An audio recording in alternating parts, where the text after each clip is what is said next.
मित्रांनो, नरसी गावात पहा खूप मुसळधार पाणी पडला. इतका पाणी या 10-20 वर्षात झालाच नाही. पहा, खूप पाऊस पडला.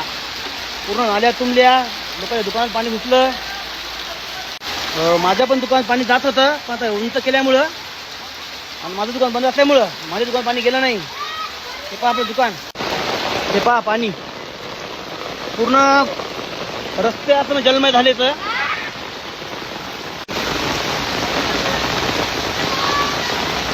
काय पाणी, आणखीन पाऊस चालू शकत. हा मेन रोड, आमचं घर, खूप पाणी पडला. आणखी पाणी चालूच आहे. इथं झालं नालीचं तोंड लहान, पण पाणी समोर जाईल. इथं पहा दवाखान्यामध्ये पाणी गेलं आणि विठ्ठल दुकान आहे, तिथं पण पाणी गेलं पहा दुकानात. आणि हा आमच्या घरामागचा नाला, नाला पण पहा दुसरी भरून वाहायला.